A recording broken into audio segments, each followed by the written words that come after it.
Para mí es un placer acompañarlos el día de hoy. Esto es una tarea muy bonita para extender el reino. Mi nombre es Tatiana Caballero, estoy de acá desde Colombia, desde la ciudad de Bogotá. Y pues esta es una gran oportunidad para amanecer de la mano con Dios. Entonces, los invito a que hagamos primero una oración como para arrancar. Entonces, Padre Celestial, te damos muchas gracias por este día, gracias por la oportunidad, Señor, de amanecer contigo, de poder disfrutar tu misericordia, Señor, y poder disfrutar de tu voluntad, de que tú nos hayas regalado un día más de vida, Señor. Te pedimos que la palabra que vamos a dar hoy sea llegando a cada corazón, Señor, de la manera que tú necesitas que llegue, Señor. Prepara nuestra mente y nuestro corazón para que sea clara y contundente, para que nos afirme a ti, Señor, para que nos ayude a conocerte, Señor, y que cumpla el propósito, Señor, con el que tú le has dado, Padre Celestial, en cada uno de nosotros. Te damos infinitas gracias. En el nombre de Jesús. Amén. Bueno, dando continuidad a lo que venimos estudiando, estamos estudiando el libro de Lucas. Vamos en el capítulo 3. Hoy vamos a estudiar el capítulo 3 del 1 al 20. Entonces los invito a que abran sus Biblias en el capítulo 3 de Lucas. Yo voy a leer la versión Reina Valera eh, y vamos a ver Dios qué nos va a enseñar el día de hoy. Entonces vamos a leer. Y dice el versículo 1. En el año 15 del imperio de Tiberio César, siendo gobernador de Judea Poncio Pilato y Herodes, tetrarca de Galilea, y su hermano Felipe, tetrarca de Uturea y de la provincia de Tracocite, y Lisanía, tetrarca de Albinia, y siendo sumos sacerdotes Anás y Caifás, vino palabra de Dios a Juan, hijo de Zacarías, en el desierto. Y él fue por toda la región continua al Jordán, predicando el bautismo del arrepentimiento para perdón de pecados, como está escrito en el libro de las palabras del profeta Isaías, que dice: Voz que clama en el desierto, preparad el camino del Señor, enderezad sus sendas. Todo valle se rellenará y se bajará todo monte y collado. Los caminos torcidos serán enderezados y los caminos ásperos allanados, y verá toda carne la salvación de Dios. Y decía a las multitudes que salían para ser bautizadas por él: Oh generación de víboras, ¿qué os enseñó? ¿Quién os enseñó a huir de la ira venidera? Haced pues frutos dignos de arrepentimiento, y no comencéis a decir dentro de vosotros mismos: tenéis a Abraham como padre, porque os digo que Dios puede levantar hijos de Abraham aún de estas piedras. Y ya también el hacha está puesta a la raíz de los árboles. Por tanto, todo árbol que no da buen fruto se corta y se echa al fuego. Y la gente le preguntaba diciendo: entonces, ¿qué haremos? Y respondiendo les dijo: el que tiene 2 túnicas, dé al que no tiene, y el que tiene de comer, haga lo mismo. Vinieron también unos publicanos para ser bautizados y le dijeron: Maestro, ¿qué haremos? Él les dijo: no exijáis más de lo que os está ordenado. También le preguntaron unos soldados diciendo: ¿y nosotros qué haremos? Y él les dijo: no hagáis extorsión a nadie, ni calumniéis, y contentaos con vuestro salario. Como el pueblo estaba en expectativa preguntándose todos en sus corazones si acaso Juan sería el Cristo, respondió Juan diciendo a todos: yo a la verdad os bautizo en agua, pero viene uno más poderoso que yo, de quien yo no soy digno de desatar la correa de su calzado. Él os bautizará en el Espíritu Santo y fuego. Su aventador está en su mano, y limpiará su era, y recogerá el trigo en su granero, y quemará la paja en el fuego que nunca se apagará. Con estas y otras muchas exhortaciones anunciaba las buenas nuevas al pueblo. Entonces Herodes, el tetrarca, siendo reprendido por Juan a causa de Herodías, mujer de Felipe y su hermano, y todas las maldades de que Herodes había hecho, sobre todas ellas añadió además esta: encerró a Juan en la cárcel. Bueno, Les cuento. Este pasaje es muy bonito porque nos pone en un contexto primero histórico y eso lo vemos en los versículos 1 y 2. Nos está contando eh, cómo estaba el gobierno en ese momento.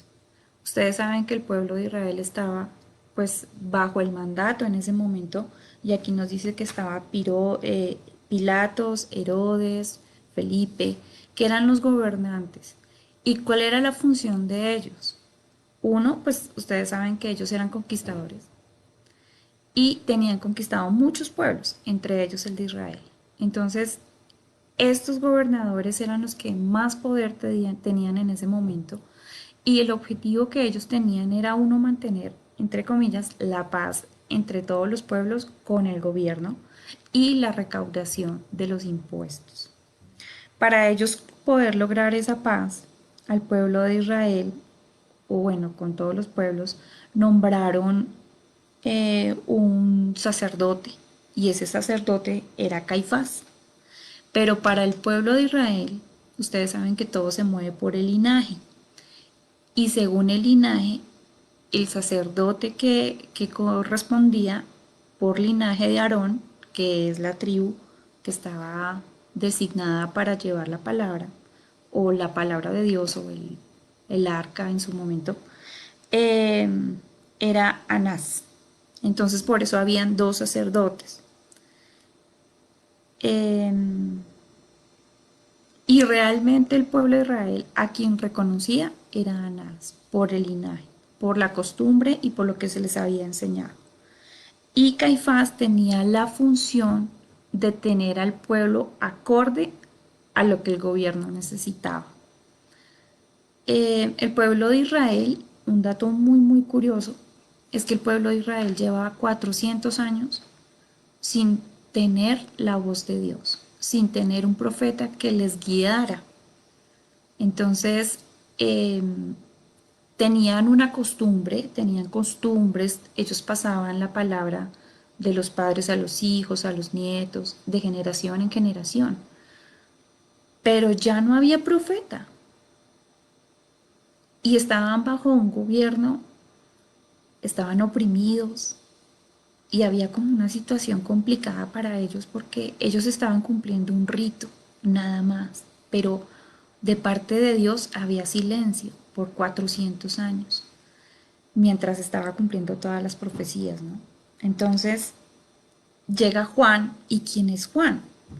Pues Juan era el primo de Jesús, porque es el hijo de Elizabeth y de Zacarías, la palabra no lo está diciendo. Y él tenía un porqué y para qué Dios lo trajo, lo mismo que nos pasa a nosotros. Nosotros tenemos un porqué y un para qué en Dios, siempre. Entonces, el porqué y para qué Dios permitió que Juan recibiera palabra de Dios en el desierto, que fuera ese profeta que después de 400 años recibiera una palabra de parte de Dios y la comenzara a efectuar, era porque estaba escrito en Isaías y dice que Él es el cumplimiento de lo que dice el profeta Isaías y eso lo vemos en el versículo 4 que dice, vos que clama en el desierto, preparad el camino del Señor, enderezad sus sendas. Y el versículo 5 nos dice, todo valle se rellenará y se bajará todo monte y collado, y los caminos torcidos serán enderezados y los caminos ásperos allanados. El versículo 6 nos dice, y verá toda carne la salvación de Dios. Entonces, ¿qué quiere decir esto? Dios le habla a Juan porque tenía un mensaje muy importante y era el mensaje de la salvación. Era un mensaje aparentemente duro, aparentemente muy diferente a lo que ellos venían escuchando y a los ritos que ellos venían cumpliendo religiosamente. Y era un mensaje cargado de amor y de compasión, porque les estaba diciendo, sí, sí va a venir un Mesías, pero tenemos que estar preparados para recibirlo. Entonces, en esa confrontación de esa palabra, porque era algo que ellos no habían, es decir, ellos sí habían escuchado que iba a venir Mesías porque lo dice el profeta Isaías, pero no entendían por qué tenían que estar preparados. O sea, para qué ellos tenían que prepararse. Entonces, Juan comienza a confrontar con esa palabra y nos damos cuenta que cuando la gente del pueblo y en sí toda la región de Judea, por donde él iba por el río Jordán, predicando esa palabra y bautizándolos, la gente se confrontó y lo vemos porque le preguntaron en el versículo, espérenme un segundito que se me perdió.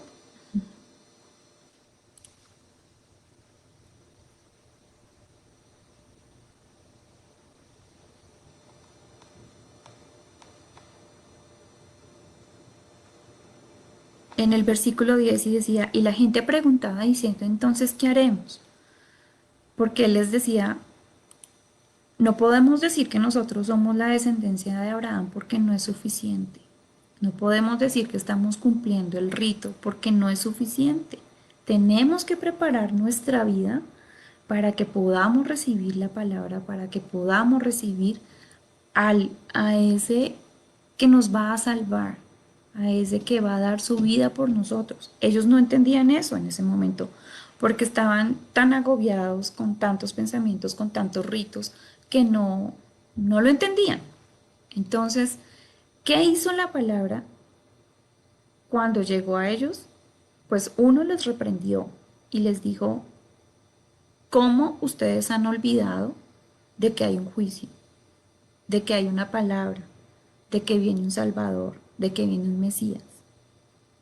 Y simplemente no se están preparando, sino están dejando pasar el tiempo.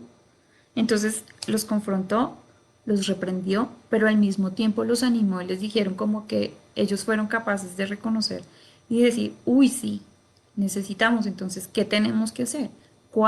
¿Qué es lo correcto? Y cuando vemos que ahí eh, decían que ellos venían a ser bautizados en el arrepentimiento.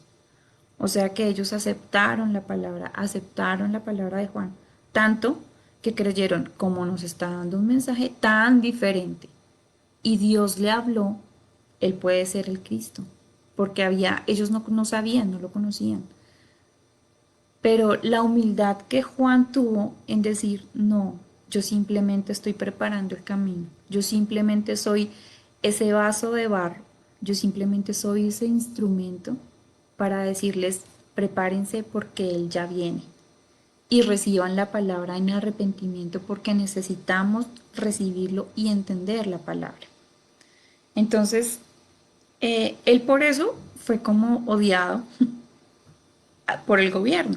¿Por qué? Porque iba en contra y no les iba a poder ayudar a mantener la paz que ellos necesitaban tener, que es tener al pueblo controlado, como en un dogma. Entonces, ¿qué podemos aprender y qué podemos aplicar a nuestra vida el día de hoy? Uno, que Juan fue obediente, fue humilde, porque él pudo haber dicho, es que yo soy el más, es que yo tengo el poder, es que usted lo está haciendo mal y le va a ir mal. No, él con todo el amor les predicó, aunque fue una palabra fuerte, confrontante, dura, lo dio tal cual como Dios necesitaba que la diera. Entonces fue un instrumento de parte de Dios, que humildemente hizo lo que tenía que hacer. O sea, cumplió su propósito. A nosotros que nosotros estamos conociendo de Dios y que Dios nos ha llamado a darle también ese evangelio a la gente, nos reta a tener esa humildad, a tener ese don de servicio y a decir, Señor, a tu manera, no a la mía. Señor, como tú quieras y no como yo quiera. No quiero poner adornitos ni florecitas. No, es la palabra tal cual como tú necesitas que yo la dé. ¿Por qué?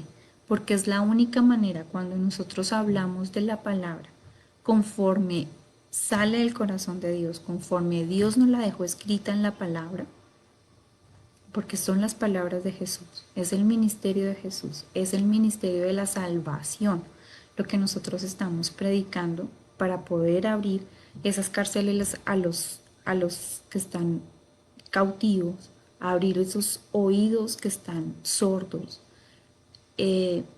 Traer esas buenas nuevas las tenemos que dar con la claridad que da la palabra y la sencillez de la palabra, porque eso es lo que hace que la gente se confronte y diga, entonces, ¿cómo tengo que hacerlo? Y puedan tener el corazón para arrepentimiento, para que puedan recibir la palabra y para que esa palabra cumpla el propósito, que es transformarnos, cambiarnos y darnos la visión que Dios quiere y poderlo conocer y podernos enamorar. Y el día de mañana esas personitas que apenas están comenzando puedan decir, yo quiero servir. Pero si nosotros la adornamos, que es lo que hoy en día vemos, lastimosamente, muchas personas suavizan la palabra, muchas personas le ponen adornitos, florecitas, cariñitos, somos campeones, nada nos va a pasar. ¿Qué hace esa palabra?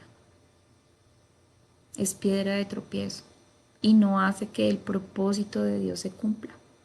Muchos por eso dice que claudican, que se desvían, que no quieren conocer más. Entonces, la invitación hoy es a que nosotros que estamos dando la palabra, la demos conforme al corazón de Dios y con la claridad y sencillez que la palabra nos ofrece, para que nosotros seamos esos instrumentos como Juan. Y lo segundo, que las personas que la reciban con todo el amor, porque es una palabra cargada, cargada de amor, cargada, cargada de misericordia, cargada de compasión. Es un plan perfecto que Dios tiene para nosotros, porque es un tema de vida o muerte, o es una eternidad con Cristo, cargada con todo el amor y todo el sacrificio, entendiendo qué fue lo que hace o qué es lo que hizo el Señor Jesús en la cruz del Calvario, llevando todos nuestros pecados, todas nuestras iniquidades, trayendo libertad, trayendo sanidad a nuestras vidas, o es una eternidad sin Cristo, diciendo yo soy más y yo no tengo por qué creer. Entonces, que Dios nos ayude a dar esa palabra y a que las personas la reciban con esa claridad y que la palabra pueda cumplir el propósito con que es enviado. En este momento vamos a hacer la oración. Entonces, las personas que tengan alguna petición, nosotros tenemos muchas costumbres también, ¿no? En nuestro ámbito de predicar la palabra. Una de ellas es orar los unos por los otros, porque la palabra nos lo enseña que lo hagamos así. Entonces, hoy yo creo que es la oportunidad para que escribamos esas personitas por las que nosotros queremos que conozcan del Evangelio, que lleguen a los pies de Cristo, que les sea abierto el entendimiento para que reciban la palabra, para que los corazones sean preparados. Entonces la invitación hoy es que nos tomemos 5 minuticos y comencemos a escribir las personitas que quieren que nosotros, pues que nosotros, nuestro corazón anhela que conozcan de Cristo, y oremos por ellas. También oremos por las personas que están dando el Evangelio, por los pastores, por los predicadores, por los evangelistas, por las personas que están dando los grupos de estudio. Que Dios sea dándoles la sabiduría y la inteligencia para que nuestro corazón y nuestra vida no se desvíe y el mensaje que estemos dando no se desvíe ni a derecha ni a izquierda, sino que estemos centraditos en la palabra, en la sencillez de la palabra, para que ella pueda dar el fruto que ella necesita dar en cada uno de las personas que lo reciben. Amén. Entonces, vamos a orar. Señor y Padre Celestial, nos presentamos delante de ti, Señor, confiados de que de que tu oído está inclinado a nuestra oración, Señor, y que en esta hora tú nos estás escuchando, Padre amado. Sabemos y confiamos, Señor, que tú tienes el control de absolutamente todas las cosas, Señor, que tú nos das esa paz que sobrepasa todo entendimiento, Padre, Y te agradecemos, Señor, por eso, porque tu misericordia, Señor, es como la luz del sol, Señor, que sale para todos, Señor, y nos alumbra a todos, Señor. Hoy te pedimos que podamos ser como Juan, Señor, con esa sencillez, Padre, pero con el carácter para poder dar tu palabra conforme tú necesitas que nosotros la demos, Señor. Ayúdanos a tener, Señor, esa sencillez de corazón, Señor, para que no nos creamos más de lo que somos, Señor, porque nosotros somos vasijas de barros a tu servicio, Padre Celestial, y necesitamos constantemente ser llenos de tu Espíritu Santo, Señor, para que en nosotros corran esos ríos de agua viva, Señor, y podamos dar esa palabra de vida, Señor, porque tú lo prometiste, Señor, que cosas que ojo no vio, ni subió a corazón de hombre, Padre Celestial, son las que tú tienes preparados para nosotros, Señor.